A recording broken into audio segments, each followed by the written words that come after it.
bridge, and that bridge came tumbling down. Again, I know many of you have already seen this video. I still think it is incredibly important to show it. That is a bridge that typically sees cargo ships and different sort of vessels like that going underneath it. The cargo ship that hit it is almost 1,000 feet in length, going at a pretty decent speed in the water with a ton of force hitting basically the exact right point of that bridge. Again, showing you right now a live look from the media waiting and staging room, excuse me, for the NTSB. So one thing I do want to hit on here, this is something that has even inflicted conversations that I've had, is people just making assumptions about the bridge, people making assumptions about the ship. The mayor of Baltimore had said something that I could not agree with more, which said, do not play bridge engineer online. A lot of the spreading of misinformation, the belief that something is happening that did not happen, comes from people just assuming they know that they're experts here. Unless you are a legitimate bridge expert, somebody who studied structural engineering and is a structural engineer, just wait till the facts come out about this and wait till we learn more about what exactly took place and ultimately led to that bridge coming down. Again, I want to show you that video here. That ship is humongous. The width of the bridge is nothing compared to the length that we see of that ship. Now I want to play, we've played this a couple of times here, the press conference from Baltimore police just after this collapse happened, and here's what they said. We got further information through multiple calls that the key bridge, portions of the key bridge had actually collapsed. At about 0150 hours, our first unit arrived on scene and reported a complete collapse of the key bridge. We were also given information at that time that there were likely multiple people on the bridge at the time of the collapse, and that as a result, multiple people were in the water. We were able to remove 2 people from the water. One individual refused service and refused transport. Essentially, that person was not injured. However, there was another individual that's been transported to a local trauma center that is in very serious condition. At this time, we have multiple air assets from the Maryland State Police, as well as the Baltimore Police Department, as well as multiple marine assets from around the region, including Baltimore City, Anne Arundel County, Baltimore County, as well as multiple local and state police agencies, National Resources Police, BPD Special Ops Unit is in here, Maryland State Police is here. We have multiple resources. We are still very much in an active search and rescue posture at this point, and we will continue to be for some time. We have a large area that we have to search. This includes on the surface of the water, subsurface, as well as on the deck of the ship itself. We believe at this point we may be looking for upwards of 7 individuals. That's the latest information we have. However, what I will say is the information that I'm giving you right now is as of right now. That's what we know right now. This is a very large incident. It involves a very large footprint. Multiple agencies are operating, therefore information is subject to change. And that information has slowly started to come out progressively over the last couple of hours, essentially, and brings us now to this point. I want to remind everybody about the purpose of the NTSB.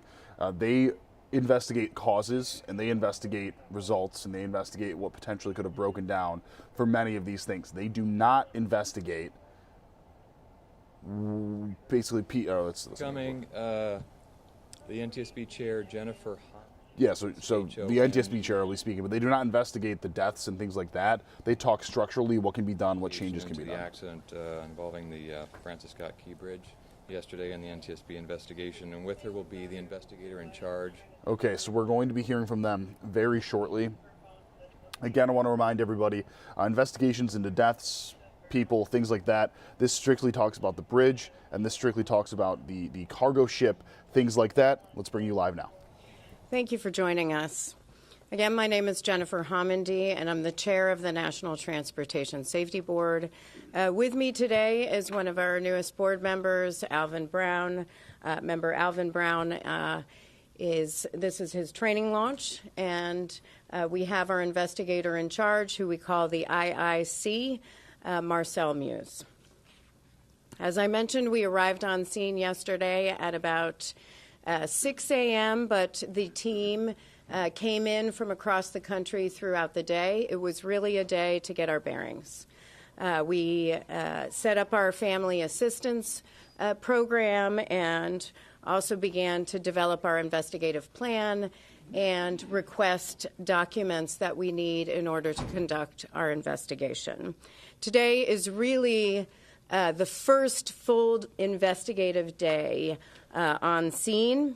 We were able to board the vessel. I boarded the vessel around noon, along with our marine safety team and our highway safety team, and I can talk about that in just a bit. But I want to take a moment before I discuss some of the factual information we've been able to identify and speak to the families. On behalf of the National Transportation Safety Board, I just want to extend our deepest condolences. You are in our thoughts and prayers as the days, months, years ahead go forward. Certainly, we are focused on you. Our entire mission is to save lives, and our aim is to prevent this from reoccurring, and we are so very sorry for all that you are going through. It's unimaginable, and truly we think about you throughout this investigation. So as I mentioned yesterday, for those who may not be familiar, the National Transportation Safety Board is an independent federal agency. We are charged by Congress with investigating every civil aviation accident in the United States and significant events in all modes of transportation. That includes bridge collapses, and it includes marine accidents and incidents. Our mission is to determine why something happened, how it happened, and to prevent it from reoccurring, again, to save lives. I want to talk a little bit about how we conduct an investigation, but I think it's really important for folks to understand that we will not analyze any of the information we are collecting. We will not provide any sort of findings, conclusions, or any safety recommendations while on scene. Our entire focus on scene is to collect the perishable evidence. That's documenting the scene, it's taking photographs, it's taking any sort of electronics or components, whatever goes away once the scene is cleaned up. We need to collect that information for our investigation. When it comes to digging through inspections, maintenance records, that can be done when we leave. Right now it's focused on the scene itself.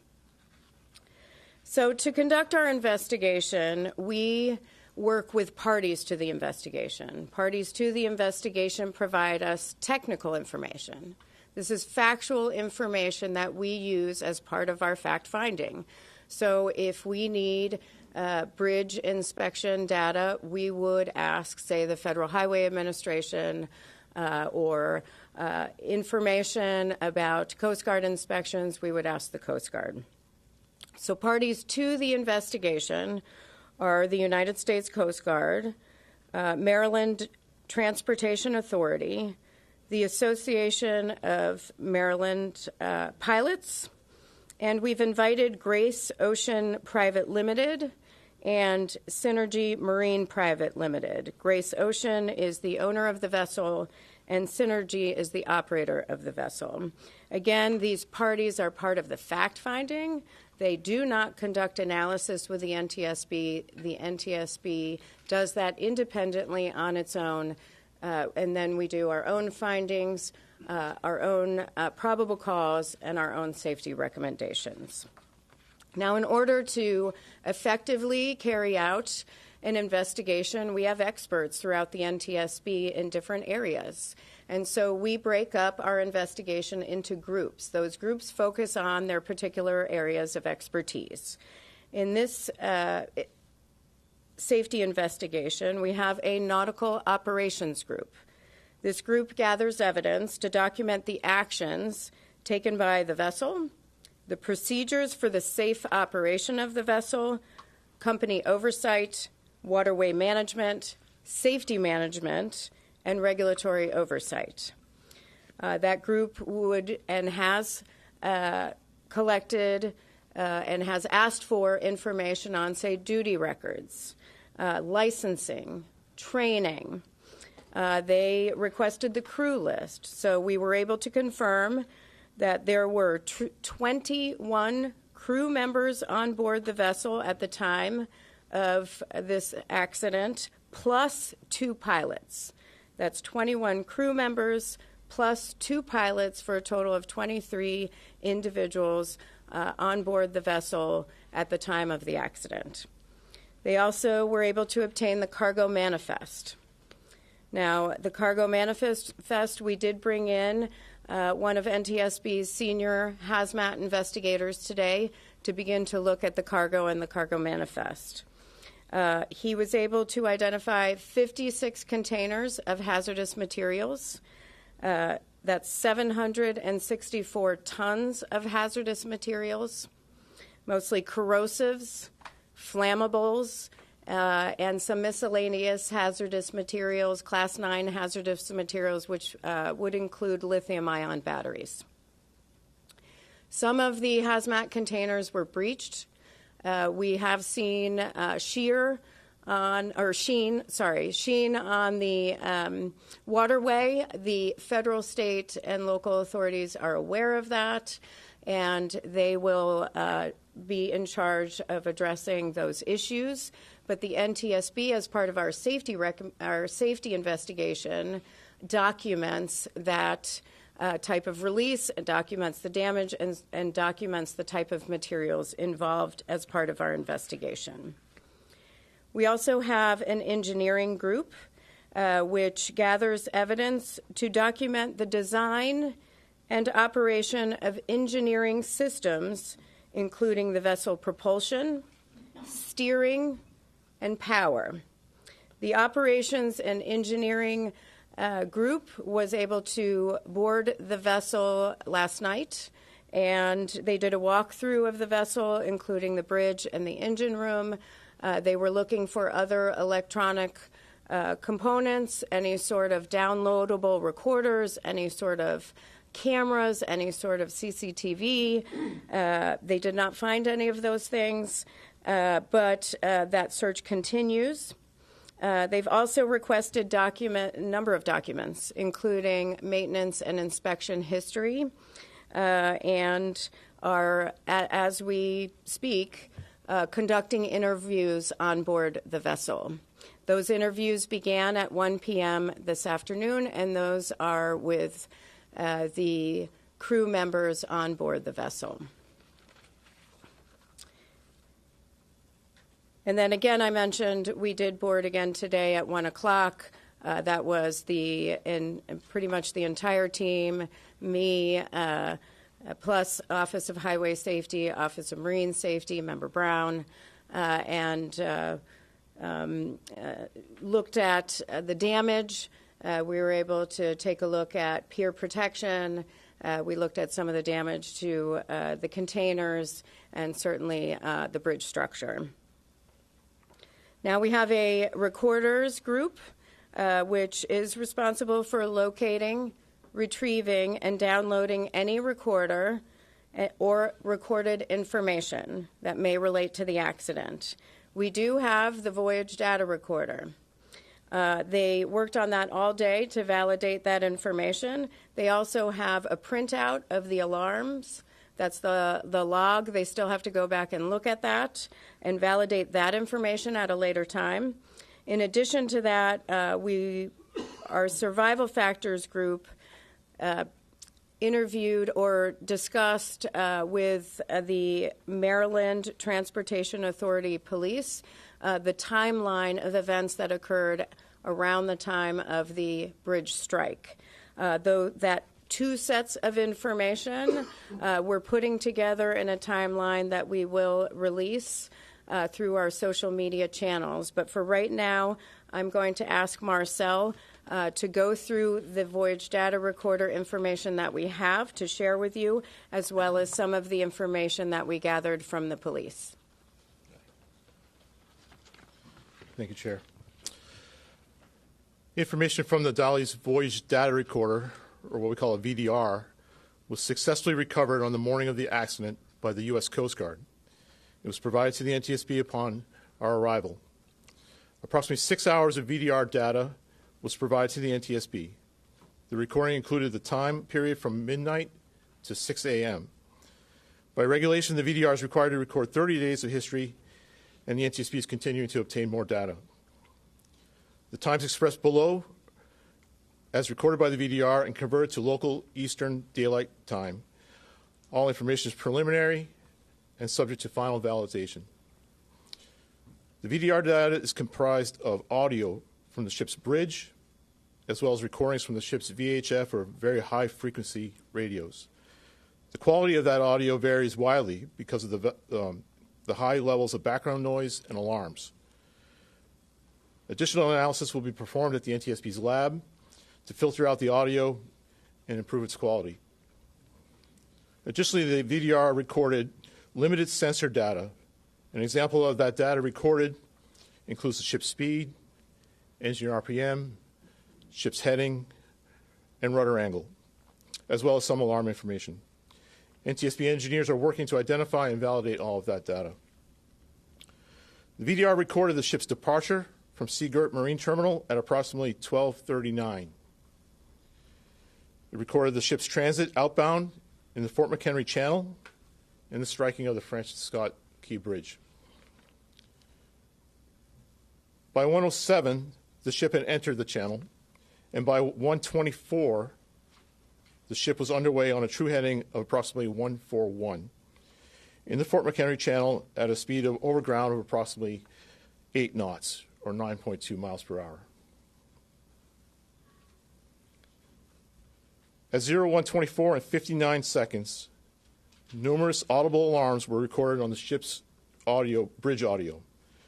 About the same time, VDR sensor data ceased recording. However, the VDR audio continued to record using the redundant power source. At around 01:26 and 2 seconds, the VDR resumed recording sensor data, and during this time there were steering commands and rudder orders recorded on the audio. At around 01:26 and 39 seconds, the ship's pilot made a general VHF radio call for tugs in the vicinity to assist. About this time, the Pilot Association dispatcher phoned the MDTA duty officer regarding the blackout. Around 01:27 and 4 seconds, the pilot ordered the Dally to drop the port anchor and ordered additional steering commands. Around 1:27 and 25 seconds, the pilot issued a radio call over the VHF radio, reporting that the Dally had lost all power and was approaching the bridge. Around this time, MDTA data shows the following also occurred. Their duty officer radioed 2 of their units that were already on scene due to construction on the bridge, 1 on each side of the bridge, and ordered them to close traffic on the bridge. All lanes were then shut down by MDTA. Around 01:29, the ship's speed over ground was recorded at just under 7 knots, or 8 miles per hour.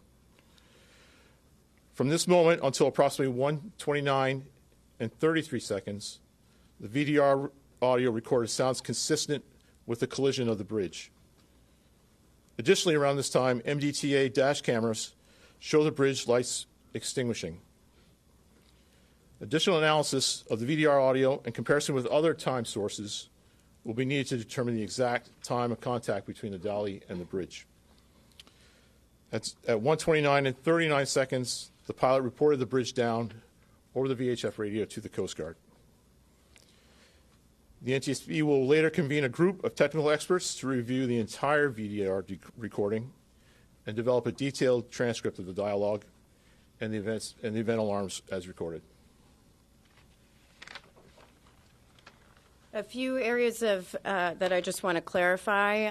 The data that we received from the Coast Guard, which was they were able to obtain on the bridge by downloading the information from the VDR from midnight to 6 a.m. That's a standard time frame. They provide that immediately, so we can see that time frame around when the accident or incident occurred, knowing that we can go back and get the rest, that there should be 30 days there. So this is the immediate information that they give us, but it's not, I don't want anyone to think anything was being held back. That's very standard information. I do want to thank the Coast Guard for that because that was pretty immediate. It was done right away, and then they provided us with a thumb drive that we were able to evaluate back at our lab at headquarters. And I'm sure you will have questions on that. I do want to also say I've seen a lot of comparison between the VDR and CVRs and FDRs, or black boxes on commercial airliners. This is really a basic system. An FDR would give you 1,000 parameters. That's not this. VDR is basic. It is a snapshot of the major systems on a vessel, and we have long wanted more recording, more parameters to be recorded on a VDR, so that's hopefully something that we can provide, and happy to answer more questions about that timeline. But before I do, I want to continue with what our team has done. Our survival factors group, their whole role is to examine the response. And so they were able to obtain dispatch logs from the Maryland Transportation Authority, the Baltimore County Fire Department, the Baltimore City Fire Department to begin to put together a timeline. And they will be conducting interviews tomorrow, including with a few people in the bridge area. Now, we also have from our Office of Highway Safety a bridge structures group. Many know that the bridge was built in 1976. It has 3 spans. The main span is 1,200 feet. The entire bridge is 9,090 feet in length. The average annual daily traffic on the bridge is 30,767 vehicles per day. 30,767 vehicles per day. The bridge is fracture critical. It's a fracture critical bridge. What that means is if a member fails, that would likely cause a portion of or the entire bridge to collapse. There's no redundancy. The preferred method for building bridges today is that there is redundancy built in, whether that's transmitting loads to another member or some sort of structural redundancy. This bridge did not have redundancy. There are 17,468 fracture critical bridges in the United States out of 615,000 bridges total, and that comes from the Federal Highway Administration. This bridge was in satisfactory condition. The last fracture critical inspection was in May 2023. We have not been able to go through that inspection and all the documents, but that will occur after we leave the on-scene portion. But we've also requested all fracture critical, routine, and underwater inspections of the bridge over the last decade. Once we receive that, we will begin to go through all of those documents. We've also requested information on peer protection on all MDTA, that's Maryland Transportation Authority, owned bridges. They have 4 bridges where they would have information on peer protection, and we are looking at that. Our family assistance team continues to do their work and outreach to the families. They provide them with assistance immediately on scene, connect them with the resources that they need, but then we continue to work with the families throughout the course of the investigation, leading up to the board meeting and many times for many years thereafter, where many work to get our safety recommendations implemented to improve safety. So with that, again, when it comes to analysis of any of the inspection records or the records that we are requesting, that's going to take place later. Right now, we are focused on obtaining information, getting the perishable evidence, conducting the interviews. So I will take questions, but I will call on you, and one question at a time. Please provide your name and affiliation. Scott Thuman from ABC 7 News in Washington, D.C. Question about your work here and the efforts you have to make for the recovery that you're trying to get regarding information, things that are perishable, and all the challenges on top of that with the girders, the metal in the water, the difficulty of having a ship with hazardous materials. What can you compare this effort to in other scenarios you've dealt with in the past? I mean, it's a massive undertaking for an investigation. It's a it's a very tragic event. It's multimodal. There is a lot of information we need to collect, a lot that we need to analyze, many interviews, many different components to the investigation. But this is not new for the NTSB. We've conducted other investigations of bridge strikes, bridge collapses. We have an amazing team of individuals who are focused on very specific areas of expertise, and so I have no doubt that we will be able to pull this together in hopefully 12 to 24 months. With that said, we will not hesitate again to issue urgent safety recommendations before that time if we need to. Pete.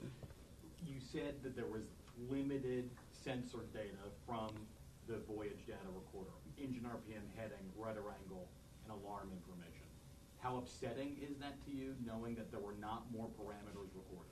So this is a newer, the question is the parameters on the VDR and the limited information that voyage data recorders provide. I'll ask Marcel to add to that, to my answer.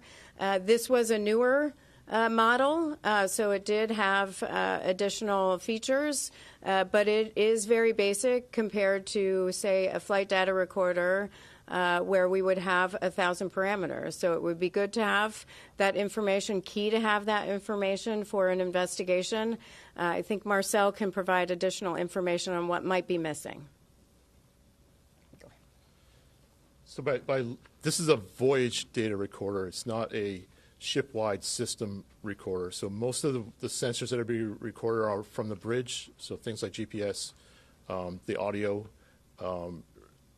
rudder feedback, rudder commands are recorded on there, but not engineering, the temperature of each cylinder, power distribution sensors. Those things are not recorded on a voyage data recorder. And we're looking for other sources of data in the engine room that would give us that data. The VDR also does record snapshots of the radar and the electronic chart. We do have that. I just have one tiny follow-up, which is, would that have been able to tell what the source of the power outage on board the ship was? We'd have to determine that as part of our analysis in this investigation. Too early to tell. Hi, Phil Yakubowski here from WBAL in Baltimore. You said that there were 56 containers of hazardous materials on board that ship. How many of those are in the water, do you know, and what's the timeline to getting those out of the water, and the rest of the containers, that are sitting on that ship in the Patapsco? Yeah, I did see some containers in the water and some breached significantly on the vessel itself. I don't have an exact number, but it's something that we can provide in an update, and certainly in our preliminary report, which should be out in 2 to 4 weeks. The timeline to getting those out of the water?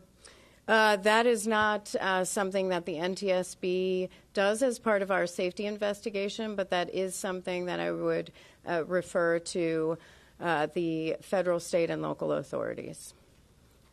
Yep. Sorry, Tom. May I follow on that question, and particularly on WTOP? Could you characterize the level of concern about this hazardous material leak, the sheen on the water? I mean, should people be concerned about this right now? And is there anything being done to mitigate that? The authorities are aware. It's of the materials themselves, and I would just direct you to them for those sorts of questions. Tom.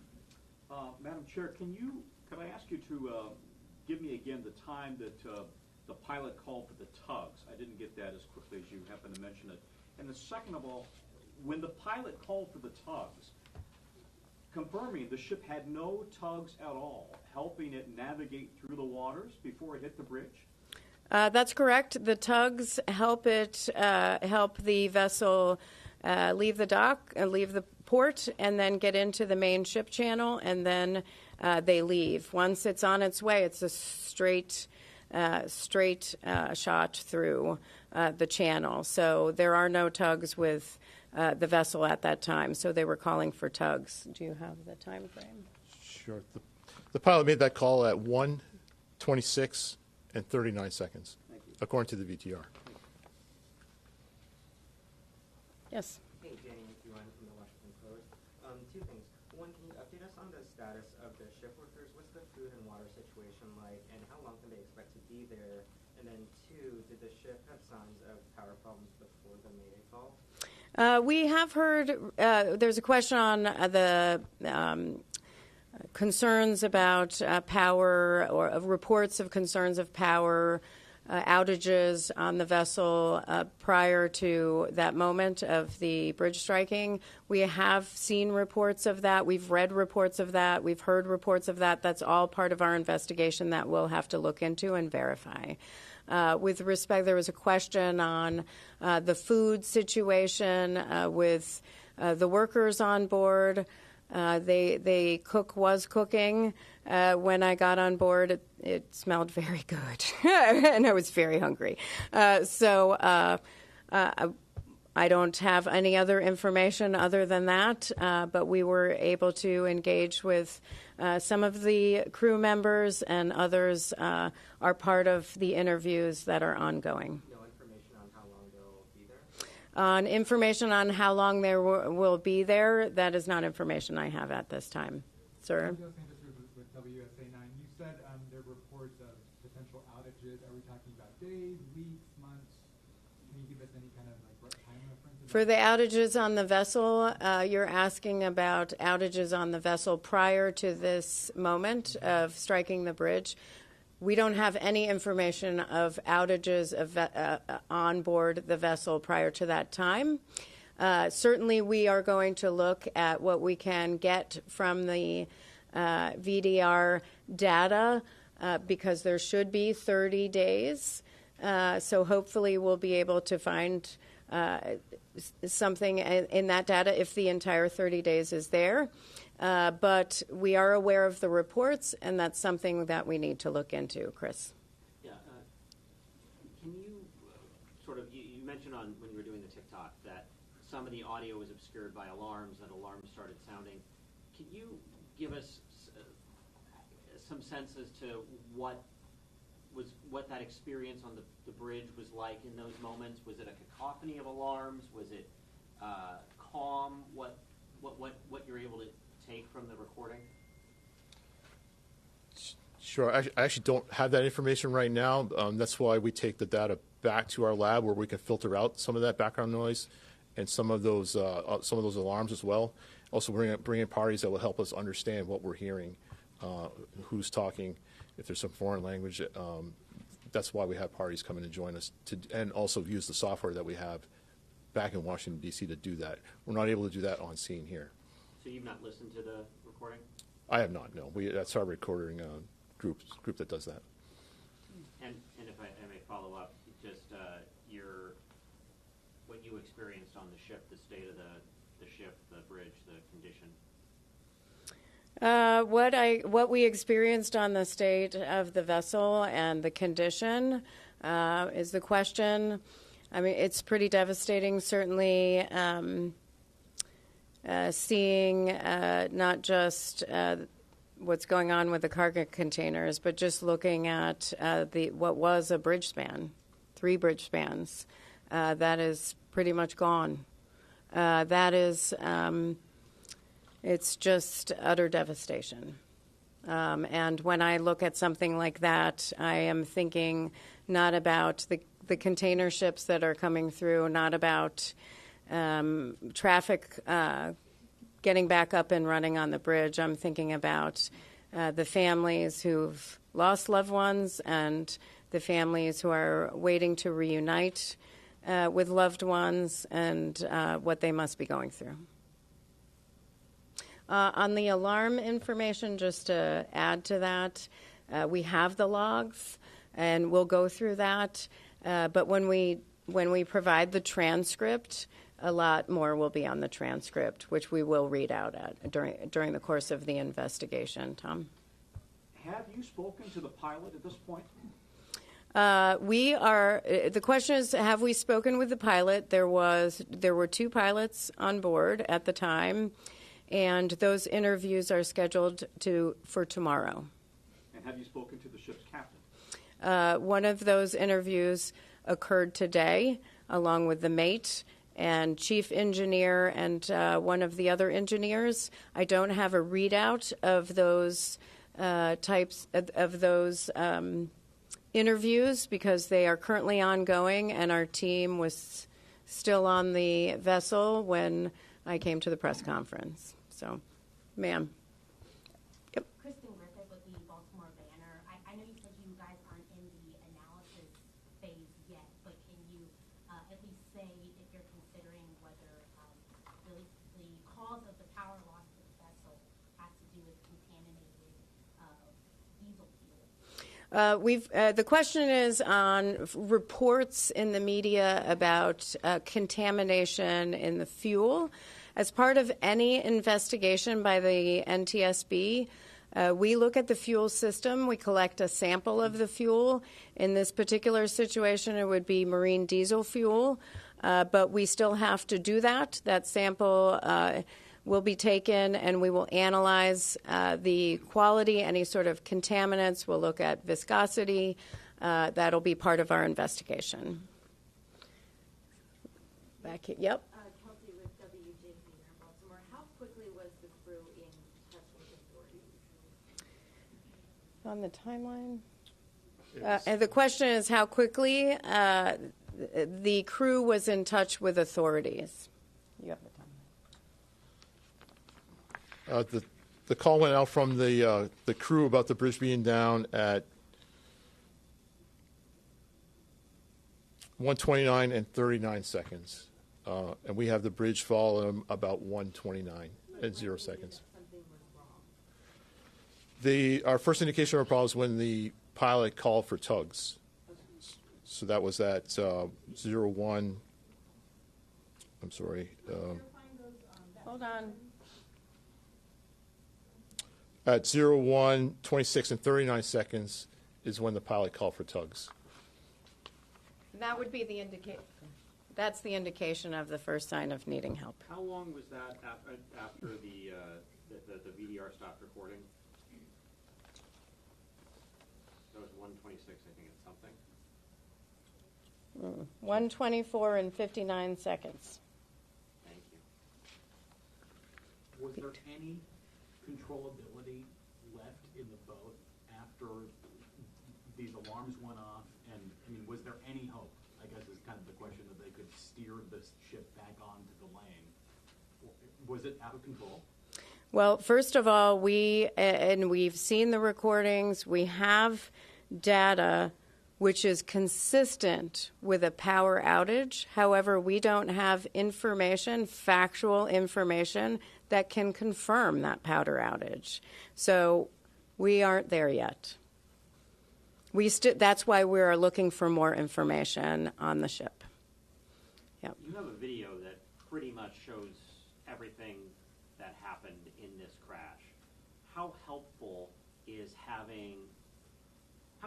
the video that shows what happened? Yeah, so the video, the question is how helpful the video is that we've seen circulating of the bridge strike. Certainly it is helpful, but the NTSB has to focus on data that we are able to validate as part of our investigation.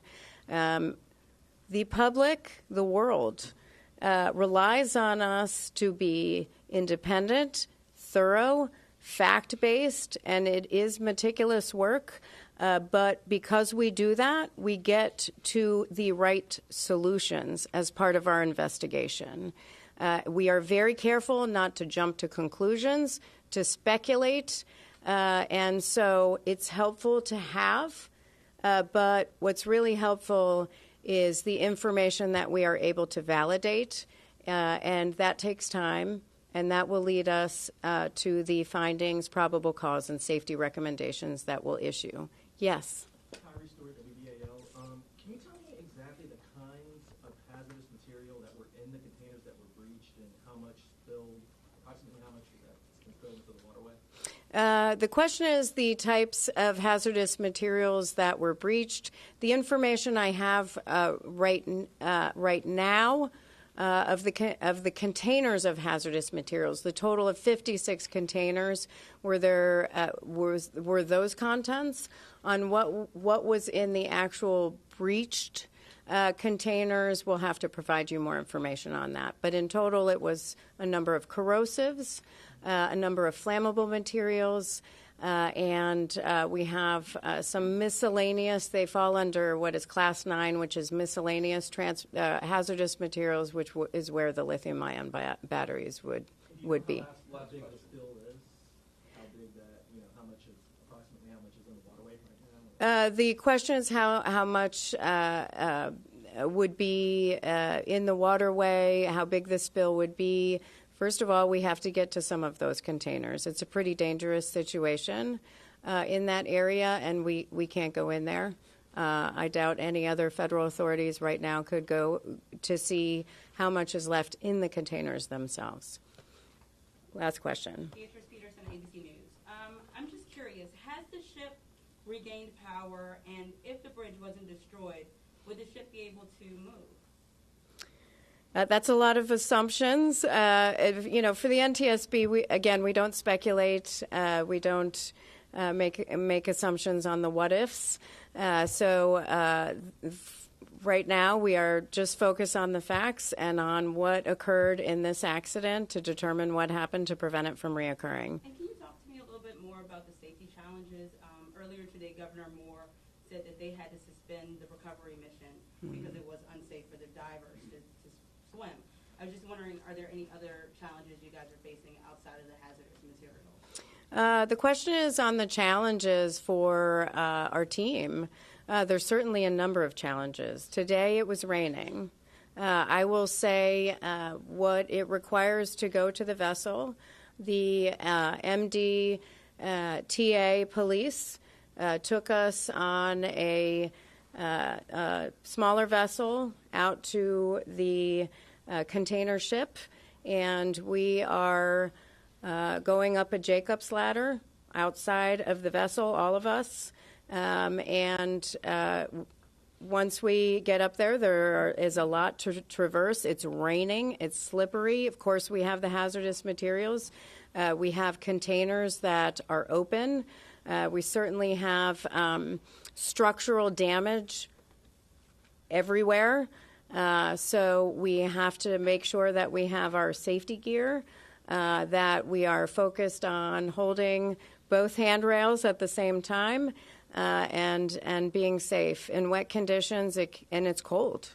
that can be very difficult. And so safety is a top priority. Certainly for us, it's a value for the NTSB, but it is very difficult. And I'll say, just being out there when the Baltimore City and Baltimore County Police today, who were doing a lot of the work on the recovery mission, I mean, it's cold. It's cold water. It's raining. And you have current and all sorts of waterway challenges. So it can be very dangerous. But listen, everybody is focused on the right thing, which is reuniting families with their loved ones. That has to be our main focus. Everything else in the investigation can wait. Certainly we are doing what we can do, but that is everyone's focus right now. Thank you so much.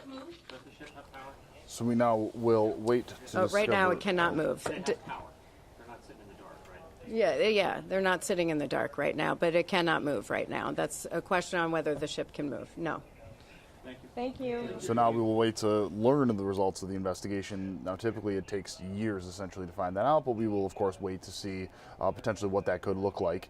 The most telling thing I think that we learned from all of that was essentially that they were able to get on board and determine that hazardous materials are being released as a result of this. Of course, we'll have much more on this and the other stories of the day tonight on 19 News at 10 and 11, and we'll have our digital stream coming up at about 9:30. We'll see you then. For now, I'm Jeff Slauson with 19 News. Have a great night. Much more to come, both on air and online. 19 News, now streaming on Samsung Smart TV. Search for Channel 1035.